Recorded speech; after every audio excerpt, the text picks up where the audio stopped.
Bonjour à toutes et à tous. Merci beaucoup d'être présents aujourd'hui pour cette 4e édition de Chemin de traverse, le webinaire qui explore avec et pour vous des pistes vers l'emploi.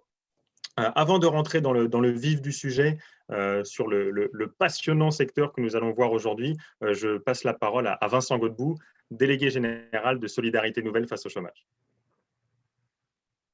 Oui, merci. Bonjour à tout le monde.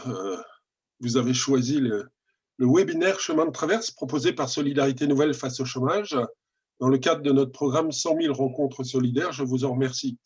Pour celles et ceux qui ne nous connaissent pas encore, SNC, nous avons 36 ans. Nous sommes une association présente sur l'ensemble du territoire et nous proposons aux personnes en recherche d'emploi, aux personnes au chômage, un accompagnement qui est gratuit, sans condition et qui dure autant que nécessaire. Cet accompagnement est assuré par des bénévoles qui sont formés, qui apportent simplement un accueil, une écoute et peuvent conseiller dans l'orientation et orienter ces personnes. Dans le contexte actuel, cette initiative citoyenne est vraiment plus que jamais nécessaire. Aujourd'hui, nous connaissons tous autour de nous des personnes qui sont en recherche d'emploi, des personnes au chômage qui désespèrent de retrouver un emploi. Mais chaque semaine, de l'autre côté, des employeurs nous témoignent de leurs difficultés à pourvoir aussi des offres d'emploi. Ce webinaire est un des outils développés par SNC pour favoriser cette rencontre. Notre objectif est simple, il s'agit juste de mettre un coup de projecteur sur des filières en développement, des métiers dits en tension, des dispositifs souvent méconnus. Ainsi, ce webinaire qui est proposé tous les 2 mois s'adresse aux chercheurs d'emploi, aux personnes qui les accompagnent et à toute personne intéressée par les questions liées à l'emploi. Vous pouvez retrouver évidemment les précédents numéros sur notre chaîne YouTube. Aujourd'hui, nous allons nous intéresser au métier de l'aide aux personnes âgées dépendantes. Merci à vous, Madame Myriam El Khomri, de vous être rendue disponible aujourd'hui. C'est un réel plaisir et un honneur de vous accueillir pour ce chemin de traverse. Vous avez été ministre du Travail, de l'Emploi, de la Formation professionnelle et du Dialogue social de septembre 2015 à mai 2017 et êtes aujourd'hui directrice conseil chez SIACI Saint-Honoré. En 2019, vous avez été chargée par le gouvernement d'une mission relative à l'attractivité des métiers du grand âge. Et dans ce cadre, vous avez remis votre rapport intitulé « Plan de mobilisation nationale en faveur de l'attractivité des métiers du grand âge et de l'autonomie 2020-2024 ». Merci également à Thomas Scrive de vous être rendu disponible aujourd'hui. C'est une joie de t'accueillir, cher Thomas, pour ce chemin de traverse.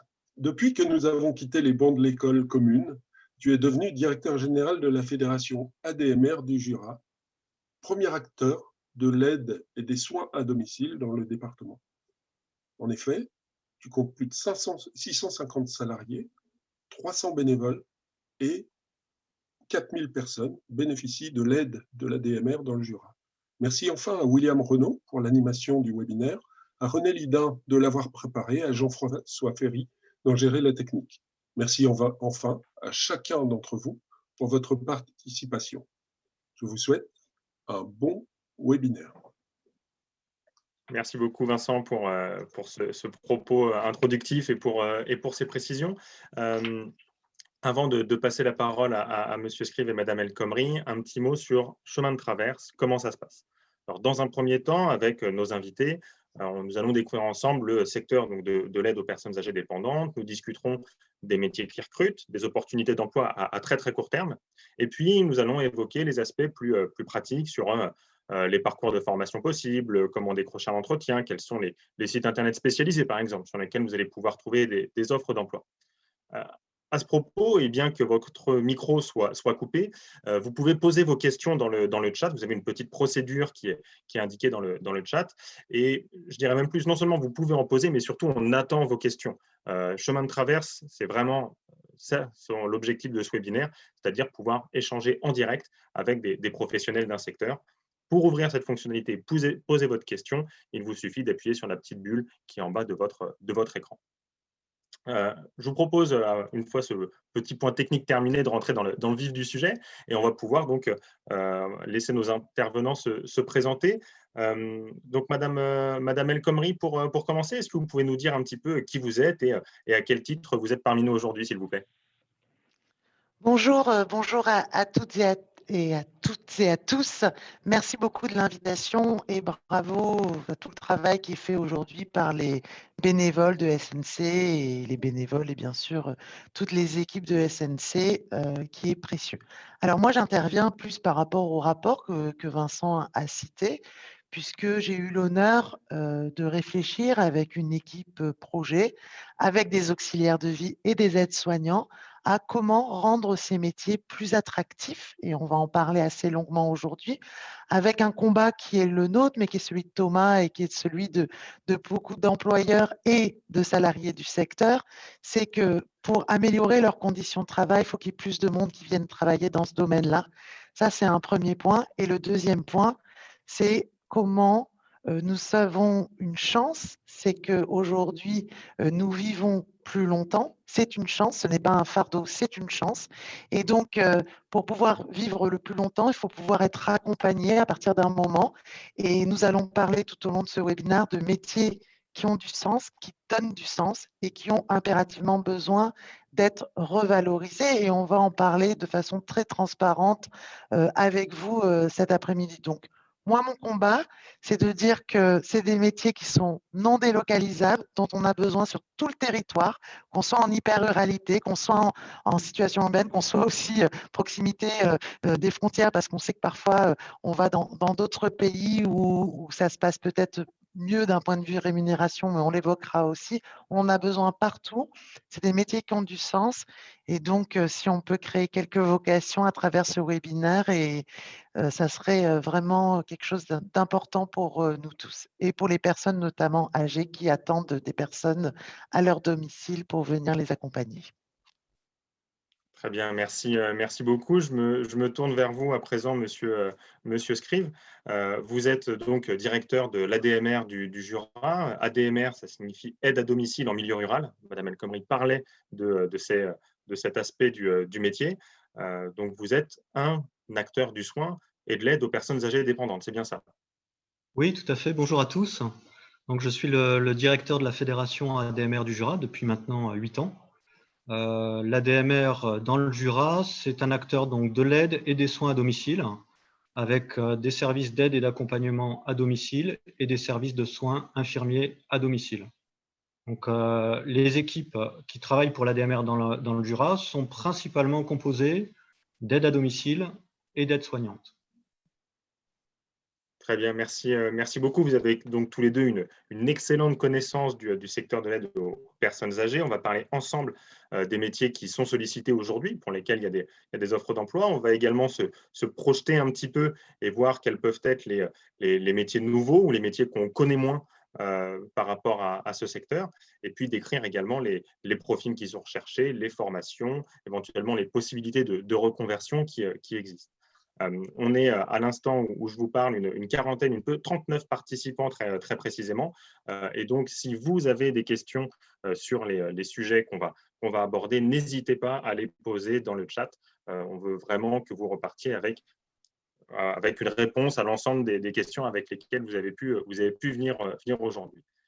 On va commencer par un tout petit tour d'horizon du secteur dont on parle. C'est-à-dire, quand on parle d'aide aux personnes âgées dépendantes, Madame El Khomri, on a la chance de vous avoir avec vous. Vous avez remis un rapport sur le sujet. Donc, quand on parle de ce secteur, de quoi parle-t-on finalement? Alors, on parle de l'accompagnement de personnes qui sont âgées, qui ont besoin d'un accompagnement à la fois à domicile ou dans les établissements, les EHPAD, donc les établissements qui accueillent des personnes âgées.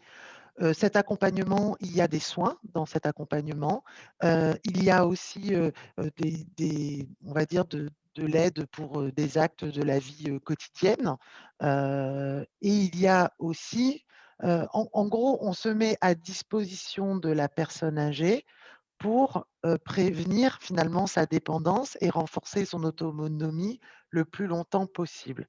Donc, ce n'est pas des exécutions de tâches successives, ce n'est pas juste je viens, je fais la toilette et je repars, mais c'est de voir dans l'environnement de la personne quels sont ses besoins et puis de l'accompagner dans, en effet, certains actes de la vie quotidienne. Aujourd'hui, ces métiers, parce qu'il y a un vieillissement de la population et qu'il y a de plus en plus donc, de personnes âgées et qui veulent rester à domicile, on voit bien que les personnes en perte d'autonomie, elles augmentent et c'est une chance. 1 387 000 en 2020 et on sera à près de 1,5 million en 2025. Donc, on voit bien que si nous avons plus de personnes âgées à domicile, il faut qu'il y ait plus de personnes qui puissent les accompagner. Aujourd'hui, les diplômes qui préparent à ces métiers sont multiples. Je vais en citer deux. Aide-soignant, qui est celui qui est peut-être le plus connu ou le plus reconnu aujourd'hui et qui interviennent beaucoup dans les établissements, les EHPAD. Et puis sur le domicile, c'est un diplôme d'accompagnant éducatif et social avec, il y a plusieurs spécialités, on ne rentrera peut-être pas dans ce détail-là, mais ou d'auxiliaire de vie, mais il y a beaucoup de certifications, c'est un vrai sujet, mais ne rentrons pas dans le débat, qui permet justement d'avoir les formations nécessaires pour parler de l'hygiène de la personne, pour parler de la sécurité de la personne, pour aussi aborder les besoins spécifiques des personnes âgées dépendantes. Et donc, notre sujet aujourd'hui, très concrètement, en 2021, c'est qu'on a un vieillissement de la population, on a beaucoup de départs à la retraite aujourd'hui des professionnels du secteur.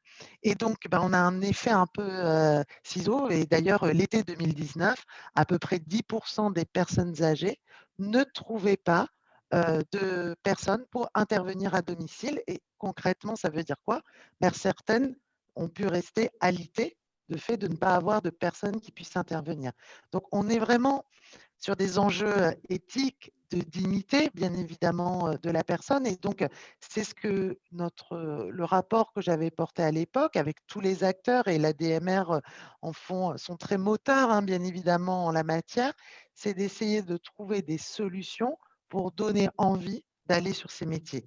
On y reviendra, il y a des solutions très concrètes sur l'amélioration de leurs conditions de rémunération, bien sûr, sur la formation. Alors, je vais peut-être juste dire un mot sur la formation. Je vous disais donc vieillissement de la population avec les départs à la retraite. Concrètement, en 5 ans, c'est à peu près 260 000 professionnels que nous allons devoir former pour venir en soutien, en accompagnement des personnes âgées dépendantes. Ouais, voilà, ça représente plus de 50 000 postes par an en rythme sur la période. On mesure l'ampleur du challenge. Au-delà merci beaucoup pour ces chiffres, ces grandes masses. Ça nous permet de bien voir quels sont les enjeux. Du point de vue du terrain, Monsieur Scribe, je me tourne maintenant vers vous. Comment se traduisent ces chiffres-là, vous, dans la réalité du quotidien à l'ADMR du Jura? C'est vrai que l'enjeu numéro un auquel nous faisons face aujourd'hui, c'est bien le recrutement. Pour ramener effectivement les chiffres à l'échelle de l'ADMR du Jura, nous avons aujourd'hui donc 650 salariés et nous avons un besoin de recrutement de 80 personnes par an, donc principalement des professionnels de l'intervention à domicile. Donc ce besoin en recrutement, il s'explique principalement effectivement par le fait qu'un certain nombre de salariés partent à la retraite et qu'il est difficile de les remplacer. Les autres raisons, c'est le fait que les métiers de l'aide à domicile ne sont pas forcément toujours bien connus. Et puis le troisième élément, et il est essentiel, c'est la nécessaire revalorisation des métiers de l'aide à domicile. Et des mesures doivent, d'ici la fin de l'année, prendre effectivement entrer en vigueur, prendre effet pour améliorer de manière significative les salaires des personnels d'intervention, notamment pour les acteurs associatifs de l'aide et des soins à domicile. Très bien, merci beaucoup. Il y a les premières questions qui nous arrivent dans le chat. Merci à vous. Et il y a par exemple Didier qui appuie sur le sens finalement de ces métiers-là. On va revenir juste après sur votre question, Didier, sur les questions d'exercice. Peut-être juste on aborde le sujet de l'embauche, de la fidélisation des personnes qui sont dans ces métiers-là, monsieur Scrive. Une question aussi, enfin un a priori qu'on a beaucoup sur le secteur, c'est que ce sont des métiers qui sont mal payés, mal rémunérés. Pourtant, on voit qu'il y a des frémissements et on voit que c'est un sujet sur lequel ça commence à bouger. Est-ce que vous pouvez nous en dire un petit peu plus, s'il vous plaît? Oui, alors je peux parler effectivement de la convention collective de l'aide à domicile pour les acteurs associatifs. Et donc, le gouvernement a annoncé donc, en avril un avenant complémentaire à la convention collective. Cet avenant, dit avenant 43, entre en vigueur donc, au 1er octobre de cette année. Il prévoit donc une refonte des catégories, mais également une revalorisation des métiers. Le ministère de la Solidarité et de la Santé annonce une revalorisation des salaires à hauteur de 13 à 15%. C'est une moyenne. Cela peut être effectivement plus significatif dès lors que la personne a des diplômes, a de l'ancienneté et exerce des tâches complexes. Voilà, c'est une très bonne nouvelle, c'est une juste revalorisation et derrière cette mesure, c'est aussi des perspectives qui sont ouvertes aux salariés qui décident d'embrasser cette carrière, puisque l'avenant prévoit effectivement des augmentations qui peuvent jalonner la vie professionnelle donc de l'aide à domicile ou de l'aide-soignante en fonction des formations suivies, en fonction aussi de l'appréciation portée sur son travail et de la complexité des tâches accomplies. Alors, c'est vrai que chaque cas est particulier. Nous sommes actuellement dans ce travail pour examiner la situation de chacun des salariés parce que cet avenant répond à différents critères. Je peux donner un exemple pour une aide-soignante débutante donc qui débuterait en service de soins infirmiers à domicile. Le salaire aujourd'hui de démarrage est de 1 650 € brut. Avec la mise en place de cet avenant, son salaire passerait à 1 950 € brut, soit une augmentation de 300 € brut. Donc c'est une mesure significative pour un certain nombre de professionnels. Ok, donc je comprends qu'on part de loin, mais que les progrès sont là et puis qui vont entrer en vigueur de façon extrêmement rapide, puisque vous nous parlez d'octobre pour la prise d'effet de ces différentes, enfin d'une partie en tout cas, de ces décisions. Nous travaillons en ce sens. Pardon ? Nous travaillons en ce sens, effectivement, pour que cela soit bien effectif au mois d'octobre. Très bien. Il y a un certain nombre de questions qui sont posées sur les conditions de travail. La période récente nous a montré à quel point les métiers de l'aide à domicile étaient indispensables. Voilà, on a des questions, par exemple, excusez-moi, il y avait Didier qui posait une question sur le sujet. On en a une autre sur les différents temps de trajet notamment. Madame El Khomri, on s'est rendu compte que ces métiers étaient indispensables, qu'ils étaient insuffisamment valorisés. Quand bien même, est-ce qu'on va vers une amélioration des conditions de travail pour les aides-soignants et les personnes qui interviennent au domicile des personnes âgées dépendantes? Oui, alors ce que vient de décrire Thomas est essentiel, c'est-à-dire que il y a un besoin très fort aujourd'hui de plus de reconnaissance en direction de tous les professionnels de ce secteur. Ça, c'est un premier point. On sait que notre société est un peu agiste, c'est-à-dire que renvoie une forme d'inutilité parfois sociale ou économique aux personnes âgées. Je le dis, parce qu'on est quand même tous dans une société un peu de la performance, et donc les professionnels qui œuvrent en direction des personnes âgées n'étaient pas vraiment valorisés. Donc il y a un premier sujet qui est la reconnaissance en termes de rémunération. Thomas vient d'en parler très justement, et qui est un enjeu de justice à partir du moment aussi où les aides-soignants ont été revalorisés dans le cadre du Ségur de la santé. Les 183 € net en plus par mois, ça a été topé, on va dire, en octobre 2020 pour les aides-soignants dans les EHPAD. Donc, il y avait une forme aussi, un besoin d'équité vis-à-vis de celles et ceux, majoritairement celles, puisque 97% c'est des femmes, qui interviennent au domicile. Le deuxième élément, c'est comment on améliore les conditions de travail. avoir plus de monde, renforcer les équipes est le premier élément. Aujourd'hui, Thomas l'a dit, il y a beaucoup d'offres d'emploi qui sont non pourvues. Les responsables de secteur, parce que je vois qu'il y a une question aussi sur les postes administratifs, il y a des responsables de secteur dans ces structures-là qui sont à la fois dans la relation avec les familles, mais qui gèrent les plannings, qui gèrent les recrutements. Donc, ces responsables de secteur, quand 80% de leur temps de travail aujourd'hui, c'est du recrutement, voilà, ça dégrade aussi la manière dont on peut mieux organiser le travail au sein de la structure. Donc, le premier sujet, c'est le renforcement des équipes. Le deuxième sujet, on voit bien dans la qualité de vie au travail, il y a la capacité aussi à pouvoir se projeter, à avoir des perspectives de carrière. Or, aujourd'hui, dans ce secteur-là, malheureusement, on ne misait pas suffisamment sur la formation. Il y avait des difficultés de financement, il y a des difficultés très concrètes, c'est de remplacer les salariés lorsqu'ils sont en formation. Or là, on va dire que toute formation d'une personne qui est demandeur d'emploi sera aujourd'hui financée. Il y a un plan, il y a une mission qui a été portée par Stéphane Le Boulaert qui vise justement à financer 16 000 formations en plus d'infirmiers, d'aides-soignants et d'accompagnants éducatifs et sociaux. Donc, toute formation de demandeur d'emploi est prise en charge dans le cadre d'un contrat entre l'État et les régions. Donc, aujourd'hui, ça, c'est actionnable. Donc, vous pouvez vous faire financer vos formations. Et puis, il y a une modularité et il y aura plus de passerelles possibles entre le métier d'AES et le métier d'aide-soignant.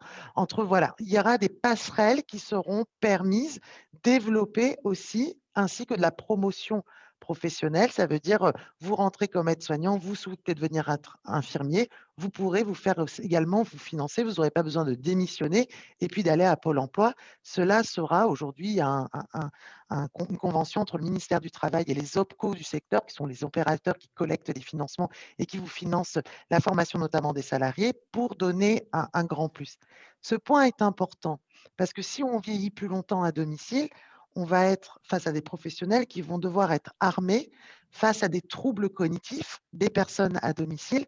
Et donc, c'est investir dans la qualification et dans des rémunérations associées à cette qualification, c'est un élément déterminant véritablement pour améliorer les conditions de travail. Et puis en matière de qualité de vie au travail aussi, il y a des enjeux sur l'absentéisme, il y a des enjeux sur la mobilité. Comment on rémunère beaucoup plus la mobilité? On sait qu'il y a beaucoup de déplacements, notamment en hyper-ruralité. Donc, il y a beaucoup de questions qui se posent et aujourd'hui, elles sont sur la table. Et je pense que le travail autour des conventions collectives permettra d'améliorer les choses. Nous, on veut qu'il y ait 4 heures imposées de temps collectif entre tous les professionnels qui soient rémunérés pour permettre, on est face à des salariés qui sont confrontés à l'effondrement des corps, l'effondrement des esprits, à la mort parfois. Et donc, il est extrêmement important qu'ils puissent échanger. C'est des métiers physiquement qui sont parfois difficiles, mais il y a aussi une charge mentale qu'il convient aussi de prendre en compte dans des nouvelles organisations du travail. Donc, ces temps d'échange collectif, plus d'autonomie dans leur métier aussi, nous semble être un aspect important. Donc, tout ça est vraiment en train de... On est dans un moment charnière où il y a beaucoup de choses qui vont se développer. Exactement. Et sur ce moment charnière, voilà, je pense qu'on comprend déjà les évolutions profondes qui sont en cours. On est par petites touches en train de réinventer ces métiers-là. Et il se trouve qu'on a beaucoup de questions dans le chat sur ces nouveaux métiers, sur les nouvelles formes d'accompagnement. Claire, Nesrine nous pose des questions autour des métiers de la recherche et développement, j'imagine, dans l'amélioration des conditions dans les EHPAD. On nous parlait également d'un poste d'infirmier pour orienter des personnes vers des structures de soins qui étaient éventuellement mieux adaptées à leurs besoins. Donc voilà, il y a beaucoup de questions autour de ça et donc j'en profite pour vous les poser. Peut-être monsieur Scrive dans un premier temps. Quels sont ces nouveaux métiers qui se créent? Quelle formation faut-il pour y accéder? Est-ce que vous pouvez nous en dire un petit peu plus? Alors, c'est vrai qu'il existe des nouveaux métiers, notamment par rapport à tout ce qui peut concerner la coordination des parcours pour assurer une prise en charge adaptée et un bon niveau de concertation entre l'ensemble des acteurs intervenant auprès de la personne aidée. Donc, dans la coordination de parcours, il sera question effectivement de concerter les personnes en charge, bien évidemment, de l'aide et des soins à domicile, mais également les personnes en charge de la livraison de repas, les personnes en charge de l'adaptation du logement, de faire le lien aussi avec les organismes financeurs et plus généralement avec l'ensemble des acteurs de santé. Alors pour revenir dans le Jura et parler de la DMR du Jura, nous avons effectivement tout dernièrement recruté un infirmier coordonnateur de parcours et son rôle, plus précisément, va être de travailler sur toutes les questions liées à l'entrée et aux sorties d'hôpital, de façon à pouvoir préparer, anticiper et coordonner au mieux le lien avec les hôpitaux.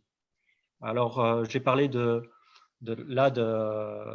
infirmier coordonnateur de parcours. Après, très clairement, les coordonnateurs de parcours peuvent être aussi des personnes issues de formations comme des licences professionnelles ou des BTS service à la personne, ou des professionnels issus de métiers sociaux comme des licences ESF.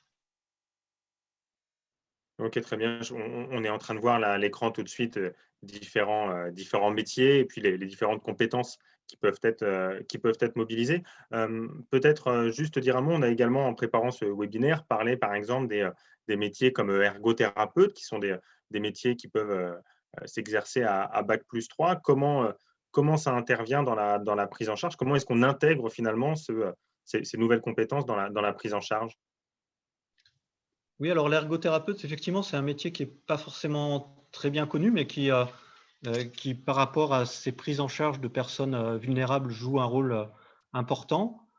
Pour l'ADMR du Jura, nous avons en fait une équipe spécialisée Alzheimer, avec au sein de cette équipe donc plusieurs ergothérapeutes qui vont intervenir sur l'évaluation des besoins à domicile, mettre en place, donc en lien avec des assistantes de soins en gérontologie, des ASG, des séances. Alors des séances qui vont prendre différentes formes, hein. Ça peut être des séances ludiques, ça peut être des séances de mobilité en direction de ce public de patients souffrant de maladies neurodégénératives. Et c'est bien l'ergothérapeute qui va faire le lien aussi avec les autres professionnels de santé, notamment les médecins libéraux, et qui, à l'issue du cycle de séance, va aussi établir un bilan des progrès accomplis et puis un bilan des préconisations, recommandations à suivre pour le patient et pour les professionnels qui l'entourent. Ok, extra. Et on a aussi 2 ou 3 questions sur l'apport du numérique dans ces métiers-là. Il y a une question de Claire, par exemple, sur ce sujet. Madame El Khomri, je vous vois hocher la tête. Est-ce que vous pouvez nous en dire un petit peu plus sur comment on intègre les nouvelles technologies dans le suivi? Pour nous, ça peut être aussi un élément de l'attractivité de ces métiers. Très concrètement, la crise du Covid a montré qu'il y avait un besoin d'avoir des formes de médiateurs numériques pour faire le lien avec les familles, pour aussi des tâches de la vie quotidienne. Et on a certaines, j'ai rencontré beaucoup d'auxiliaires de vie qui avaient ces compétences-là et qui souhaitaient et qui leur permettaient notamment d'occuper des plages de la journée où on n'a pas on n'est pas au moment du repas ou au moment des toilettes. Et donc, cet outil, bien évidemment, il faut négocier plus d'heures pour intervenir, etc. Donc, il y a toujours un sujet du temps de l'intervention. Voilà. C'est clair que si vous devez intervenir en 30 minutes, vous n'avez pas le temps de faire grand-chose là-dessus. Donc, ça, c'est après dans la négociation entre l'État, les départements et les structures. Mais au-delà de ça, la médiation et le numérique peut être un formidable outil d'accompagnement et puis aussi de maintien de l'autonomie de la personne et puis de lui permettre d'avoir certains contacts avec sa famille.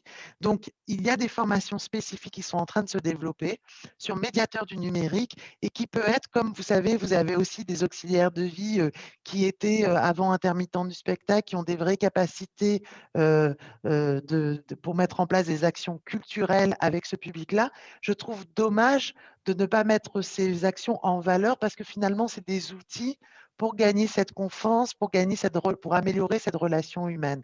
Donc, tous ces outils-là peuvent être à la fois pour capter et pour donner envie, si on arrive bien sûr à se faire financer ces heures-là. Mais l'autre élément, c'est que l'organisation du travail, les plannings, etc., bien souvent, il faut avoir aussi beaucoup de compétences numériques pour mettre en place des outils qui permettent d'améliorer l'organisation du travail en interne. Très bien, merci, merci beaucoup. Je ne résiste pas au plaisir de vous partager le message d'Agnès dans le chat qui nous dit: «N'ayez pas peur de venir travailler dans le secteur, il y a de nombreuses opportunités, des besoins pérennes, des perspectives en termes de parcours professionnel et beaucoup de sens dans l'émission, c'est passionnant». Donc Agnès, c'est une future directrice d'EHPAD en reconversion. Voilà, merci, merci pour ce beau message. Voilà, je pense que maintenant on a vraiment une meilleure vision de ce qu'est le secteur, de ce qu'en sont les métiers. On a beaucoup de questions dans le chat sur les questions de formation. Et donc, évidemment, c'est la question que je dois d'ailleurs vous poser pour continuer. Peut-être commencer très simplement avec une question très simple. Comment est-ce qu'on rentre dans cette carrière-là, Madame El Khomri? Alors, on demande une formation, il n'y a plus de concours, par exemple, si on veut devenir aide-soignant, il n'y a plus de concours pour devenir aide-soignant. On doit déposer un dossier, après il y a un entretien qui se met en place, on teste, les capacités, puis après vous partez dans un parcours de formation de 10 à 12 mois où il y a beaucoup de périodes de stage. Donc ça, c'est pour devenir aide-soignant en formation initiale. Dans le même sens, vous avez la même chose avec AES, accompagnant éducatif et social. Donc vous contactez, sur le terrain, à la fois par le biais soit de Pôle emploi, parce qu'actuellement, il y a une vraie accélération et donc il y a beaucoup de financement de places dans des instituts de formation d'aides-soignants, des IFAS, qui vous permettent, de former, à ce public-là. Ça, c'est un premier point. Si vous avez moins de 30 ans, il y a l'apprentissage. Il y a un gros boom de l'apprentissage dans le secteur. Je vais vous donner quelques chiffres. Lorsqu'on a fait le rapport en octobre 2019, on avait à peine 600 apprentis aides-soignants et 61 contrats d'apprentissage dans l'aide à domicile en 2019. Aujourd'hui, parce qu'il y a un financement de l'État et qu'il y a des aides au poste, hein, des aides exceptionnelles qui ont été attribuées pour le recrutement d'apprentis et qui vont tenir qui normalement devraient tenir encore sur l'année 2022, on voit que s'agissant des intervenants à domicile, vous en avez eu 4 150 contrats cette année. Donc on passe de 61 à 4 150 sur les entreprises du domicile, donc dans plein de métiers, mais en tout cas sur les entreprises du domicile. Et sur aide-soignants, vous en avez à peu près 2000 qui ont été signés par Loco-Santé sur les métiers AES et AS. Donc on voit bien qu'il y a un vrai boom. Donc l'apprentissage peut être un élément. Après, si vous avez déjà eu l'occasion de vous occuper, par exemple, de votre ascendant, de votre père, de votre mère, que vous avez une expérience qui a été mise en œuvre dans ce dans ou en temps, avec un particulier employeur, ça peut être le cas. Vous pouvez aussi utiliser la validation des acquis de l'expérience pour obtenir un premier diplôme et voir après comment vous pouvez obtenir après, des éléments, des modules complémentaires pour aller vers le diplôme d'AES. Je me bats, moi, sur AES et AS ou auxiliaire de vie. Pourquoi? Parce que c'est aujourd'hui ceux qui vous permettront d'avoir une rémunération dans les conventions collectives qui sont aussi les plus intéressantes. Voilà. Donc, il n'y a plus le concours d'accès. Je pense que ça, c'est un point important. C'est un entretien, c'est tester l'empathie des personnes, la volonté d'accompagner les personnes, qui est extrêmement important. On ne va pas dire que c'est des métiers de vocation. À force de la vocation, on a laissé quand même beaucoup de salariés rester entre 9 à 10 ans plafonnés au SMIC, ce qui est en train de changer, je le dis puisqu'on est là pour vous dire ce qui est en train de bouger, et ça, c'est un point important. Mais voilà, c'est vraiment miser sur la formation, la qualification pour avoir des rémunérations associées à ces niveaux de qualification. Utilisez votre compte personnel de formation. Je vous le dis d'ailleurs, si vous n'avez pas encore mis votre DIF, vous avez jusqu'à fin juin pour le reporter sur votre compte personnel de formation. Et en allant sur mon compte formation, vous allez tout de suite voir que ces formations sont accessibles et vous allez avoir tous les organismes à proximité de chez vous qui mettent en place ces formations. Merci beaucoup. On a donc plein de leviers immédiatement activables grâce à vous, Madame El Khomri. Monsieur Scrive, également, quand on a préparé ce webinaire, vous nous parliez des efforts très importants que vous faites à la DMR du Jura pour bien accueillir notamment vos nouvelles recrues. Oui, oui, tout à fait. C'est vrai que nous pouvons accueillir des aides à domicile sans condition de diplôme. Et donc, l'ADMR du Jura accompagne ces nouvelles recrues à travers notamment un cycle complet de formation initiale. Donc, c'est un cycle de 42 heures, donc 3 sessions de 2 jours qui sont espacées dans le temps. Et puis, nous mettons en place aussi du tutorat, donc un accompagnement à domicile par une aide à domicile plus expérimentée pour accompagner la nouvelle recrue dans ses premières interventions à domicile. On a donc une forme de compagnonnage qui se met en place entre les personnes arrivantes et celles qui sont là depuis plus longtemps sur le métier. Oui, tout à fait. Nous mettons en place des vrais tuteurs, une vraie politique de tutorat. Super. On voit donc qu'il y a des dispositifs de formation initiale, continue, à l'interne, du tutorat, du mentorat, des possibilités de financement intéressantes. Peut-être une autre question un petit peu moins technique, qui a davantage sur les compétences qu'on peut transférer d'un métier à l'autre. Est-ce que c'est facile de se reconvertir? Quelles sont les compétences qu'on va pouvoir utiliser d'un secteur qui a priori n'est pas directement en lien avec celui-ci? Madame El Khomri, vous nous avez raconté un super exemple quand on préparait cette émission. Oui, alors, moi j'ai travaillé sur, on connaît tous des secteurs aujourd'hui dans notre pays qui sont en difficulté. Je pense par exemple au métier de la grande distribution. On le voit bien sur le métier d'hôte et hôtesse de caisse. On voit bien que c'est des métiers aujourd'hui qui, avec le développement du e-commerce, avec le développement des caisses automatiques, qui sont en train de diminuer. Il en va de même, par exemple, des agents d'entretien aujourd'hui, puisqu'il y a beaucoup de bureaux qui ont été fermés dans le cadre de la crise. Et donc, j'avais à cœur de concilier les besoins de ce secteur et puis d'éviter des plans sociaux pour d'autres entreprises. Et donc, je me suis lancée en termes de mission, dans le cadre de mes missions de conseil en ressources humaines, sur un dispositif qu'a mis en place l'État qui s'appelle Transition collective et qui vise notamment, pour éviter des plans sociaux, de favoriser de la mobilité volontaire sécurisée des salariés qui seraient dans des secteurs qui sont fragilisés. Et concrètement, on a mis en place un projet avec l'entreprise de Richebourg et l'entreprise Monoprix pour offrir des postes, des CDI à proximité d'aides-soignants dans le groupe Corian qui gère des EHPAD. Comment on a fait? On a sollicité dans 3 départements d'Île-de-France des salariés de Richebourg qui avaient envie d'une reconversion professionnelle. À partir de là, on leur a présenté pendant une semaine ces métiers. On a fait des tests psychologiques.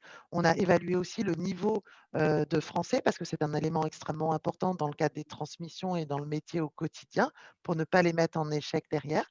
Et c'est comme ça qu'on a eu 25 salariés du côté de Richebourg qui ont voulu tenter l'expérience et 62 salariés au sein de Monoprix qui souhaitent une reconversion dans le métier d'aide-soignant.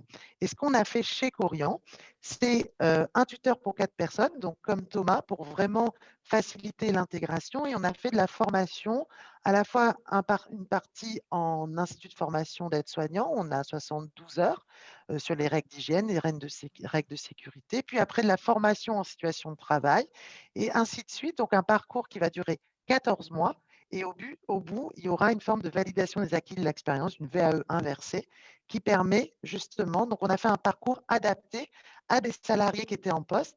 Et je le dis parce que aujourd'hui, l'État, dans le cadre de transition collective, si vous êtes une entreprise source, c'est-à-dire l'entreprise dont les salariés qui décrutent de moins de 300 salariés, ben, l'État va prendre en charge 100% du parcours de formation et la rémunération de ces salariés jusqu'à un maximum de 24 mois.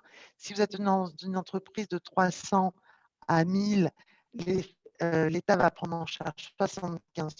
Et si vous êtes dans une entreprise de plus de 1000, l'État va prendre en charge 40% de la formation et de la rémunération du salarié. Donc, même pour des salariés qui souhaiteraient une reconversion, on peut trouver des modalités d'accueil avec une promesse d'embauche en CDI à proximité de chez vous. Et je le vois alors pour des femmes qui étaient dans la propreté de Richebourg, qui étaient agents d'entretien, le sujet, c'était qu'elles avaient beaucoup de temps partiel subi, beaucoup d'horaires fragmentés, très tôt le matin, très tard le soir, et beaucoup de temps de transport. Donc, on voit bien que ces métiers sont attractifs pour cela. Et puis, une volonté d'être, de donner du sens et d'être dans la relation humaine. Voilà, on va pas sur ces je ne suis pas là pour dire que tout chercheur d'emploi peut aller sur ces métiers-là. Il faut avoir envie de prendre soin et d'avoir enfin voilà, d'être dans un métier de la relation, de nouer des liens, de nouer une confiance. Et c'est pour moi l'élément central pour aller sur ces métiers. Merci beaucoup. Je pense qu'on a bien compris tout le cœur que vous mettez dans cette mission-là. Monsieur Scribe, je me tourne vers vous. On a parlé de validation des acquis de l'expérience. Il y a également une question de Didier sur ce sujet-là. Là aussi, quand on préparait ce webinaire, vous me parliez, vous parliez de profils de personnes en reconversion. Est-ce que vous pouvez nous en dire un petit peu plus? Oui, alors tout à fait. Nous avons des personnes qui rejoignent donc l'aide à domicile en venant de secteurs parfois très éloignés. Nous avons notamment des profils commerciaux. Alors, nous avons une commerciale en assurance qui aujourd'hui est livreuse de repas. Nous avons une commerciale anciennement en vente de maisons en bois. Nous sommes dans le Jura. Qui aujourd'hui est aide à domicile. Et c'est vrai que ces personnes-là, c'est ce qui vient d'être dit, on attache une grande importance à la dimension humaine, à la relation humaine, à la diversité des contacts. Et elles s'épanouissent aujourd'hui pleinement dans le métier d'aide à domicile par rapport et à ce sens et à ces contacts humains. Ça a été dit aussi tout à l'heure, c'est vrai qu'on a recruté par exemple dernièrement une jeune femme aide à domicile qui avait une formation technique de peintre en bâtiment et elle a été recrutée aujourd'hui. Ses premiers pas dans l'aide à domicile se passent très bien parce qu'effectivement, elle avait un précédent, elle s'est occupée de ses grands-parents. Cette expérience l'a beaucoup marquée, elle a aussi probablement beaucoup apprise. Elle a su exprimer toute sa motivation par rapport au métier et aujourd'hui, elle nous a rejoints en tant qu'aide à domicile. Super. Je me permets, je vous relance, monsieur Scribe. On a une petite question de Paul-Louis qui se pose la question de la place pour des profils plus diplômés dans le secteur, type cadre. Est-ce qu'il y a aussi des recrutements sur ce type de profil? Oui, tout à fait.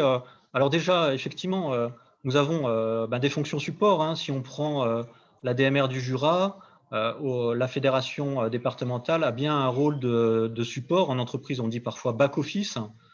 Donc, on apporte aux associations locales, aux agences locales, tous les supports en matière ressources humaines, paye, comptabilité, administration, finance, système d'information, communication, développement, qualité. Et donc, ces fonctions-là sont effectivement le plus souvent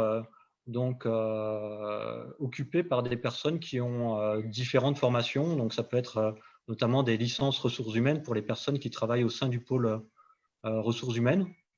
Voilà, et nous avons aussi, et cela a été évoqué tout à l'heure, des personnes qui travaillent en tant que responsables de secteur, donc elles sont en charge de l'animation de plusieurs associations locales. Et donc ces personnes-là peuvent être issues notamment, mais pas que, de licences professionnelles service à la personne. Très bien, merci beaucoup. J'en profite pour passer le message. Il y a Didier dans le chat qui nous dit pour Thomas Scribe, il y a un groupe Solidarité Nouvelle face au chômage qui est en train de se créer dans le Jura. Il y a donc vraisemblablement des connexions fécondes à envisager de ce côté-là. Il est 13h44, on est censé s'arrêter très bientôt. Néanmoins, il y a encore deux questions très, très opérationnelles que je voulais vous poser. La première, c'est tout simplement quel site pour pouvoir trouver un emploi là, quand le webinaire se termine, sur quel site est-ce qu'on peut aller regarder? Monsieur Scribe, de nouveau?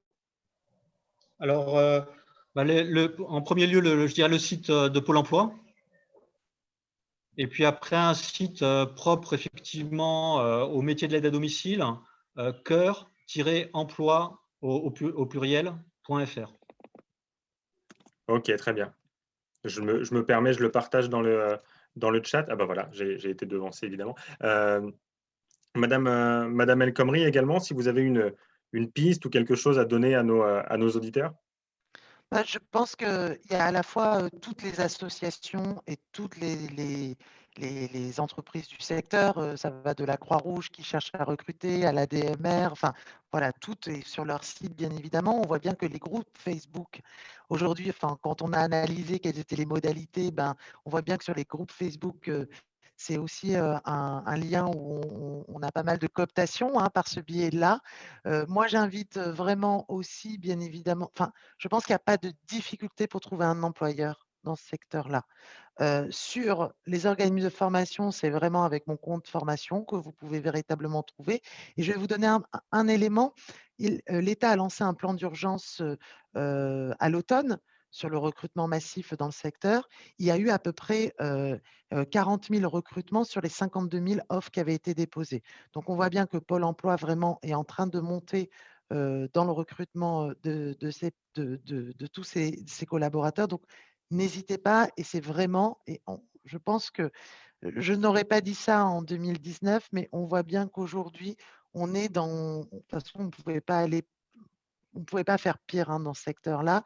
Et je crois que ce qui est important de rappeler, c'est que conditions d'emploi, conditions de rémunération, qualité de vie au travail, parce que c'est des métiers difficiles et on est en train de travailler à la baisse de la sinistralité aussi dans ce secteur-là, une meilleure organisation du travail et des meilleures qualifications. Actuellement, voilà tous les chantiers qui sont actuellement en train d'être ouverts. Alors, je ne dis pas que dans 2 mois, ça se sentira déjà sur le terrain.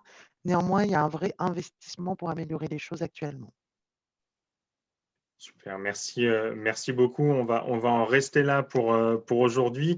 Merci Madame El Khomri, merci Monsieur Scrive pour votre temps, pour nous avoir permis de mieux comprendre ce secteur et les très nombreuses opportunités. Gabi, Marie-Philippe, Didier, Madeleine, Agnès, Laurence vous remercie dans le chat. Donc voilà, merci encore à vous. Bien entendu, cette émission est à retrouver sur la chaîne YouTube de Solidarité Nouvelle face au chômage. Et puis nous, on aura l'occasion de se retrouver après l'été pour un nouveau numéro de Chemin de Traverse. Merci beaucoup à tous et bel été. Merci à vous. Merci. Merci, au revoir. Au revoir. Au revoir.